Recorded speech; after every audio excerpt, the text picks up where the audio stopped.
Coucou Du coup, partie 2 de cette vidéo, à savoir, je suis bipolaire et je vous explique ce qui m'aide à aller bien au quotidien.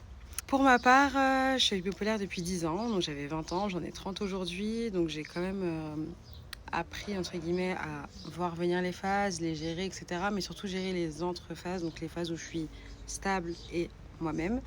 Et donc pour essayer de faire en sorte de ne pas retomber dans une phase dépressive ou maniaque. Actuellement, je sors d'une phase de dépression de 4 mois que j'ai vu venir mais que j'ai pas réussi à stopper. C'est parti très loin. J'ai la tentative, tout ça. Donc voilà, trigger warning.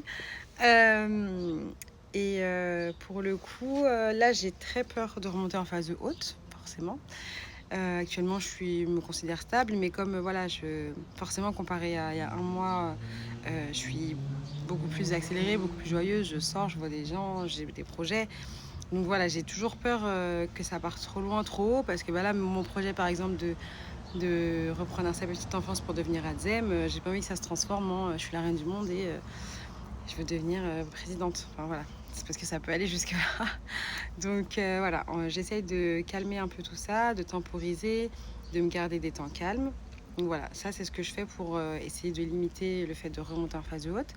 Et pour ce qui est des phases basses, quand je sens à peu près une semaine avant que je commence à pas aller trop bien, c'est-à-dire que j'ai moins d'appétit, je sors plus trop, je me poste plus de stories par exemple sur mon Snapchat, des choses comme ça, et dans ces moments-là, je vais essayer de me forcer au contraire à sortir, à dire à mes copines, on sort, on va manger dehors, je vais manger, j'écoute de la musique, parce que la musique ça met beaucoup, c'est quelque chose, si j'écoute pas de musique pendant plusieurs jours, je peux être mal juste pour ça. Donc voilà, chacun ses trucs, moi je sais que j'aime beaucoup la musique, j'écoute de la musique tous les jours, dès le réveil, sous la douche, etc. C'est vraiment quelque chose qui me met de bonne humeur et qui m'aide à aller bien. Il y a aussi la lecture, et il y a aussi les coloriages mystères. Je fais des coloriages mystères Disney, parce que je suis une grande enfant, et j'aime trop ça, et c'est quelque chose vraiment qui me détend au plus haut point. Donc coloriage mystère Disney plus du Billie Eilish dans les oreilles, je suis au top de ma vie.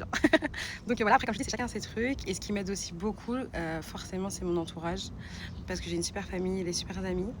Mes neveux, c'est vraiment les soleils de ma vie. Ma sœur m'a offert vraiment 3 neveux incroyables. Voilà, eux, c'est les amants de ma vie. Et je sais que si je vais pas bien, le fait de les voir, forcément, j'irai tout de suite mieux. Voilà, donc juste aller les chercher à l'école et leur apporter le goûter et les voir crier tata en sortant de la classe. Enfin voilà, c'est juste quelque chose qui me redonne automatiquement le sourire. Et suite à ça, d'aller manger des crêpes que ma sœur a faites. Voilà, là je suis au top. Voilà, faire des jeux de société aussi, les soirées jeux en famille, j'aime trop. Sortir avec mes copines. Dernièrement, j'habitais sur Marseille, donc juste aller se balader au bord de la mer, lire un livre toute seule, posée sur la plage, c'est incroyable.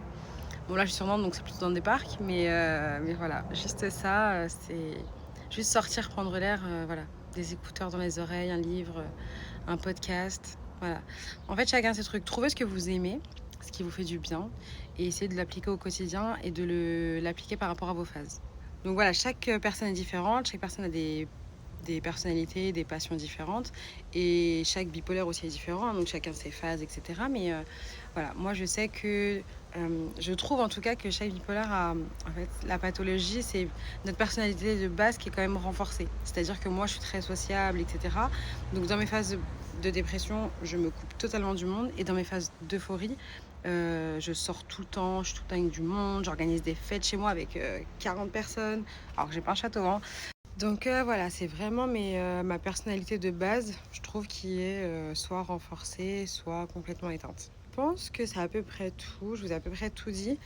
Comme je vous ai dit, j'arrive à voir venir les phases, c'est-à-dire qu'une semaine avant la dépression, je vais sentir que j'ai plus trop d'appétit, que j'ai plus envie de sortir, etc. Par contre, la phase haute, je la vois pas du tout venir. Et quand je suis en plein dedans, je suis pas du tout consciente que j'en suis dedans. Donc si ma famille vient me dire doucement, mais Eva, je pense que t'es en phase haute, je vais les envoyer chier, parce que du coup, je suis très... comment dire? Quel mot on pourrait trouver? Je peux devenir très, limite, pas violente, mais en tout cas, je me suis déjà vue insulter ma sœur, alors que de base, enfin non. Alors que moi et ma sœur, on est comme ça. Mais voilà, je suis très irritable. Et surtout que voilà, je suis dans mon délire. Pour moi, je suis au top de ma vie, donc viens pas me couper dans mon délire, quoi. Par contre, quand je redescends et que je me rends compte que j'étais en phase haute et que de tout ce que j'ai fait, il y a tout ce qui est culpabilité, etc. à gérer derrière, ça c'est très dur. Il y a la phase dépressive qui arrive juste derrière, donc voilà. Là, c'est à fond. Donc voilà, mes petits tips qui m'aident à essayer d'aller bien au quotidien, en plus des médicaments, parce que oui, on est bipolaire, oui, on est obligé de prendre un traitement toute notre vie pour nous stabiliser, mais il n'y a pas que ça. Voilà. sachez qu'on n'est pas que des bipolaires, on est aussi des personnes normales avec des émotions normales. Donc moi je sais que j'ai beaucoup de mal à gérer les petits coups de blues de la vie de tous les jours parce que j'ai toujours peur de ne pas sortir de mon lit le lendemain. Et j'ai toujours peur de fêter trop fort ou d'être un peu trop joyeuse parce que j'ai toujours peur que ce soit une phase de haute en fait. Et voilà. Mais sachez qu'il faut quand même accepter nos vraies émotions, accepter le fait que on peut pas aller tous les jours bien, accepter le fait que on peut pas aller contre cette maladie-là. Et en tout cas, c'est un dérèglement chimique dans le cerveau. Donc clairement, vous pouvez pas lutter contre vous-même. C'est pour ça qu'on doit prendre des médicaments, c'est pour ça qu'on fait des thérapies, c'est pour ça qu'on est accompagné et qu'on s'entraide aussi. Donc voilà, sachez que vous n'êtes pas que des bipolaires, sachez que vous pouvez avoir une vie totalement normale, que vous pouvez être heureux, que vous méritez d'être heureux et que voilà, prenez tout ce qui vous fait du bien, que ce soit vos proches, que ce soit vos passions, que ce soit voilà, la musique, le dessin, tout ce que vous voulez. Mais voilà, essayez de trouver ce qui vous fait du bien et surtout entretenez ça. Et si besoin, mes commentaires sont ouverts, mes messages privés sont ouverts. Je suis complètement ouverte à la discussion. Et les groupes de parole aussi me font énormément de bien. Je fais partie de l'association Bipol 44. Ça se situe à Pierremille sur Nantes. Et je fais des groupes de parole une fois par mois là-bas. Et vraiment, ça fait tellement du bien parce que moi, j'ai beaucoup d'amis et de familles très présents pour moi, mais c'est quand même différent de parler de notre pathologie avec des personnes qui ont la même. Donc voilà, n'hésitez pas à vous rapprocher de l'association Bipol 44. Si besoin, je peux vous envoyer le contact, le site internet, etc., numéro de téléphone. Donc n'hésitez pas soit à demander dans les commentaires, comme ça je le mettrai pour tout le monde, soit à m'envoyer en privé si vous souhaitez les infos pour l'association et les groupes de parole.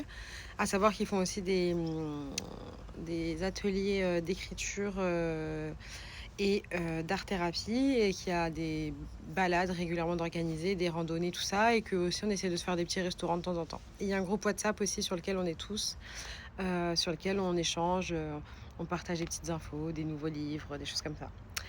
Donc voilà, merci d'avoir écouté cette deuxième vidéo. Je ne sais pas si elle fera 11 000 vues comme la première, mais en tout cas, merci à tous ceux qui l'auront écoutée. Merci à tous ceux qui vont s'abonner suite à cette vidéo.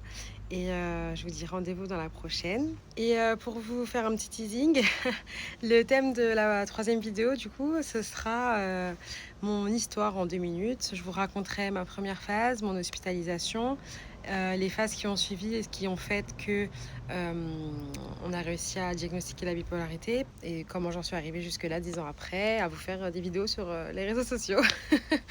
Donc voilà, merci à tous, à bientôt et surtout prenez bien soin de vous. Bisous.